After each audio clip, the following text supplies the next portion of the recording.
ഒരു സിംഗറെ സംബന്ധിച്ച് അയാളുടെ ക്രിയേറ്റിവിറ്റി എന്ന് പറയുന്നത് വളരെ വലുതാണ്. ഞാൻ എൻ്റെ ഡിഗ്രി കംപ്ലീറ്റ് ആക്കിയിട്ട് ഞാൻ ബാംഗ്ലൂരിൽ നിന്നിട്ട് നാട്ടിൽ വരുമ്പോൾ ഇവിടെ റിയാലിറ്റി ഷോകളുടെ ആരംഭമാണ്.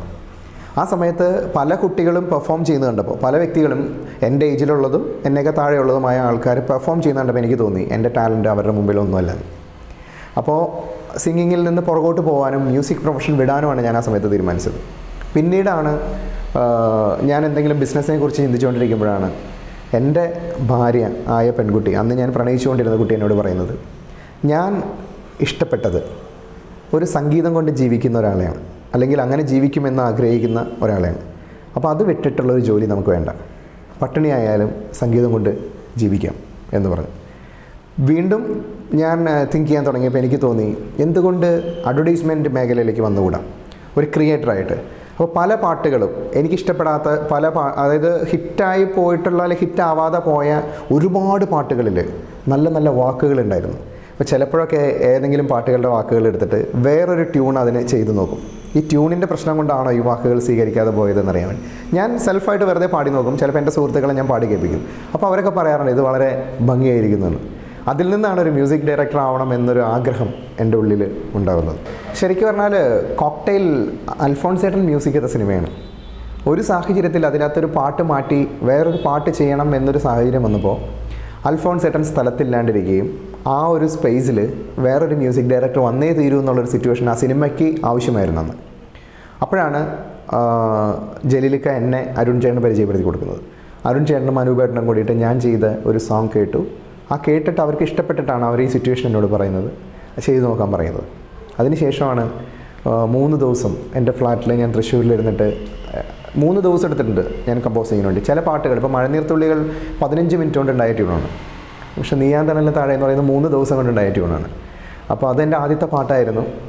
ആ പാട്ട് പുറം ലോകത്തേക്ക് എത്തുന്ന നിമിഷം അതുവരെ ഞാൻ അനുഭവിച്ച ഒരു മാനസികാവസ്ഥ, അല്ലെങ്കിൽ എൻ്റെ ജീവിതം നമുക്ക് തന്ന ഒറ്റപ്പെടലുകൾ, ജീവിതത്തിൽ തോറ്റുപോയ കാലഘട്ടങ്ങൾക്ക് എല്ലാത്തിനും വിട പറയുന്ന ഒരു നിമിഷമായിരുന്നു നീയാൻ തണലിന് താഴെ എന്നുള്ള പാട്ട് എന്താ പറയുക പുറത്തേക്ക് എത്തുന്ന സമയത്ത്. അപ്പോൾ ഞാൻ എന്താ പറയുക ഈ കഴിഞ്ഞ ദിവസങ്ങളിൽ എൻ്റെ ബർത്ത്ഡേ ആയിരുന്നു.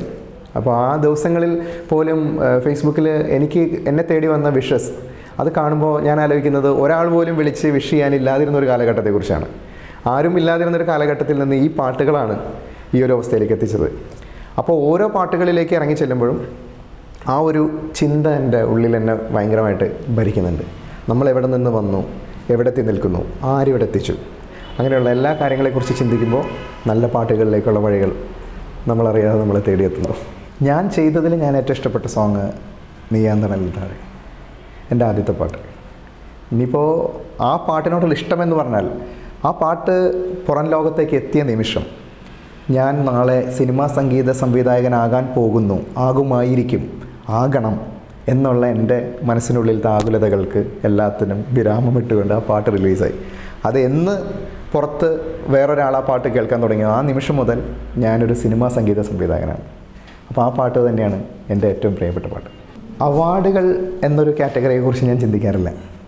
കാരണം മഴനീർത്തുള്ളികൾ 2011 ഇറങ്ങിയ പാട്ടാണ്. 2011 ഒരുപാട് അവാർഡുകൾ മഴനീർത്തുള്ളികൾക്ക് കിട്ടുമെന്ന് പറഞ്ഞിട്ട് പല ആൾക്കാരും എന്നെ വിളിച്ച് പറയുന്നുണ്ട്. സത്യം പറഞ്ഞാൽ ഞാൻ അതിനെക്കുറിച്ചൊന്നും ചിന്തിച്ചിട്ടില്ല, ഞാൻ ചിന്തിക്കുന്നുമില്ല. ചില സ്ഥലങ്ങളിൽ ചെല്ലുമ്പോൾ ചില വ്യക്തികൾ നമ്മളോട് ഈ പാട്ട് ഞങ്ങളെ ഇന്ന ഓർമ്മകളിലേക്ക് തിരിച്ചു കൊണ്ടുപോയി, അല്ലെങ്കിൽ ഞങ്ങൾക്കതൊരു ചില ആൾക്കാർ എന്നോട് പറയാറുണ്ട് ഈ മഴനീർത്തുള്ളികൾ എന്ന പാട്ട് ഒരു സ്ലീപ്പിംഗ് പിൽസാണ് ഞങ്ങൾക്ക് എന്ന് പറയാറുണ്ട്. അപ്പോൾ അതൊക്കെ എന്നെ സംബന്ധിച്ച് എനിക്ക് വളരെ വലിയൊരു അംഗീകാരമാണത്.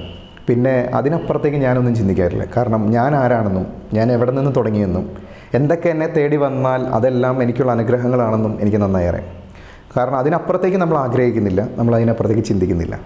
വന്നാൽ വന്നു, വന്നില്ലെങ്കിൽ വന്നില്ല. അതിനെക്കുറിച്ച് നമ്മൾ ബോധേടയല്ല. ഒരു ഫംഗ്ഷനെക്കുറിച്ചും ഒരു കാര്യത്തെക്കുറിച്ചും ഞാനതിനെക്കുറിച്ച് ബോധേടല്ല. പക്ഷെ ലാൽ സാർ അത് വിളിച്ച് പറഞ്ഞപ്പോൾ ഞാൻ എക്സൈറ്റഡായി. കാരണം അദ്ദേഹത്തെ പോലെ വലിയൊരു താരം എന്നെപ്പോലൊരു സാധാരണ ഒരാളെ ഫോണിൽ വിളിച്ചിട്ട് ഞാൻ പാട്ട് ഇഷ്ടപ്പെട്ടു എന്ന് പറയുമ്പോൾ എത്രയോ കലാകാരന്മാർക്ക് സംഗീത സംവിധായകർക്ക് വേണ്ടി അദ്ദേഹം പാടിയിരിക്കുന്നു.